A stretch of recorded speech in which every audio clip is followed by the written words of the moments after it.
अब हमारा टॉपिक है ब्रांचेस का, कि ब्रांच क्या होती है। एक्चुअली इसको हम कहते हैं अल्टरनेशन प्रोग्रामिंग की टर्म में, कि अल्टरनेटिव आपकी जो कंडीशंस हैं उनको किस तरह लिखा जाता है लॉजिक लॉजिक के अंदर, फ्लो चार्ट में, या और उसके बाद उसको कैसे किसी भी प्रोग्रामिंग लैंग्वेज में लिखा जाता है। होता ये है कि आपके पास कोई कंडीशन होती है, ठीक है, तो ये आपका जो डायमंड ऑपरेटर है ये यूज़ होता है। कंडीशन की हमेशा दो पॉसिबिलिटी होंगी, या वो कंडीशन ट्रू होगी या वो कंडीशन फॉल्स होगी। इसके अलावा और कोई लॉजिक इसके अंदर नहीं हो सकती, या ट्रू या फॉल्स। तो हम ये कहते हैं कि अगर कोई पर्टिकुलर कंडीशन है, कुछ भी, फॉर एग्जांपल यहाँ कंडीशन हो सकती है ए ग्रेटर देन बी, ये कंडीशन है। तो या तो ए बी से बड़ा होगा या नहीं होगा।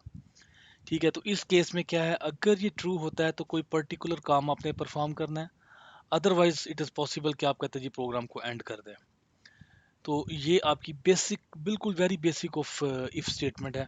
तो अब हम ये सिर्फ इतनी स्टेटमेंट को देखते हैं कि हम ये चेक करते हैं कि एक नंबर इनपुट, दो नंबर इनपुट करते हैं। हम चेक करते हैं कि जी दोनों नंबर में से अगर कोई नंबर, इनमें से कोई एक नंबर बी, कोई ए अगर बी से बड़ा है तो कहे जी ए बी से बड़ा है, प्रिंट कर दे, अदरवाइज वो प्रोग्राम टर्मिनेट हो जाए। तो इसके लिए क्या करेंगे, पहले हमारे पास फ्लो चार्ट पहला लिखा हुआ है जिसमें हमने दो नंबर को इनपुट किया, और उसके बाद हम अब यहाँ से उसके बाद आगे इसको कंटिन्यू करते हैं। तो let's write the code for this.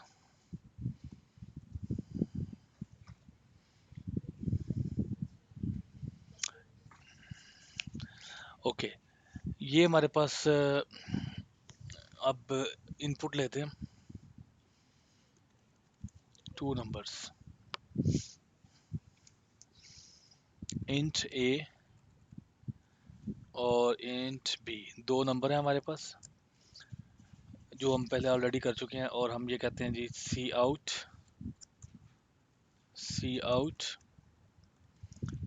Enter value of ए की वैल्यू एंटर करें, सी इन ए, then we say C out enter value of B. ठीक है, दोनों वैल्यूज आ जाएंगी। उसके बाद हम कहेंगे, अब देखें, अब क्या है हमारे पास, ये कंडीशन है ये वाली। ठीक है, तो इसका मतलब इस कंडीशन को हमने कन्वर्ट करना है।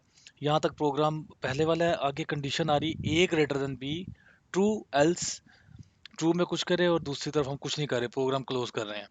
तो कैसे लिखा जाता है, लिखा ऐसे जाएगा, इफ आपने स्टार्ट करना है, और यहाँ पे आपने ये जो स्मॉल ब्रैकेट है यहाँ पे लगा देनी है। इसमें आपने वो कंडीशन देनी है जो हमने लॉजिकल ऑपरेटर लास्ट टॉपिक में पढ़े हैं। तो हम कहेंगे if A greater than B, then curly braces start and curly braces close. ठीक है, अब इसमें आपने जो काम है ये ट्रू वाला काम इसके अंदर होगा। ट्रू वाला काम इसके अंदर होगा, तो मैं कहता हूँ C out A value of A is greater than B. ठीक है, इसका प्रोग्राम एंड हो गया, यही इतना ही हमने प्रोग्राम करना था। रन करते हैं।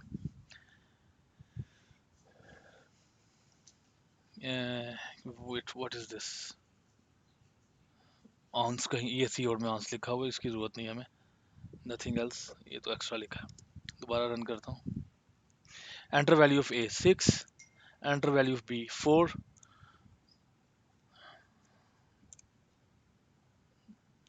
Enter value of B 4। अगर ए की वैल्यू 4 से ग्रेटर है, why it is not taken. एक तो कंपाइलर्स के काफ़ी इश्यूज हैं यहाँ पे। मैं इसको कॉपी करता हूँ, आई थिंक आज शायद ऑनलाइन जीडीबी चल पड़ा, मैं इसको उसमें लेके जाता हूँ।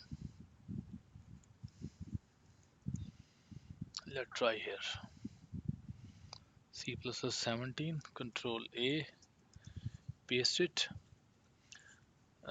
कोई हमने कोई मिस्टेक तो नहीं की इसमें? Yes, we made one mistake, see this, ये यहाँ पे हमारी एक मिस्टेक है। यहाँ पे ये हमने सी इन ए किया, सी आउट बी करने के बाद हमने यहाँ पे सी इन नहीं, वैल्यू इनपुट नहीं ली। ठीक है, मिस्टेक आपको नज़र आ गई, सी इन बी। अब ये दोनों वैल्यूज हमारे पास आ गई हैं, I think it will work now. Value, इसको रन किया, value 7, second value is 3, value of A is greater than B. ठीक है जी, ये हमारा एक इफ कंडीशन है। अब इसको दोबारा रन करते हैं इसी प्रोग्राम को। इस बार मैं कहता हूँ जी मेरे पास वैल्यू इसकी 4 है, बी की 9 है, it will not print anything, program close.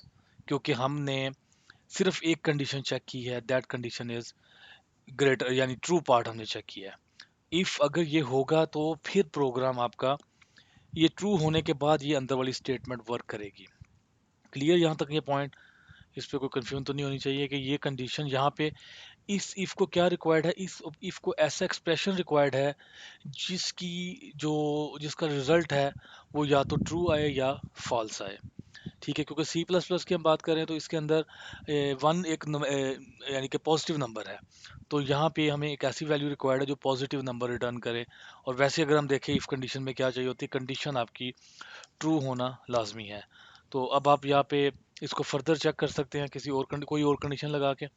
मैं कहता हूँ ये सिर्फ तब प्रिंट करेगा जब आपका जो है वैल्यू ए से लेस देन होगी। ठीक है, लेस देन बी होगी। अब मैं इसको रन करता हूँ।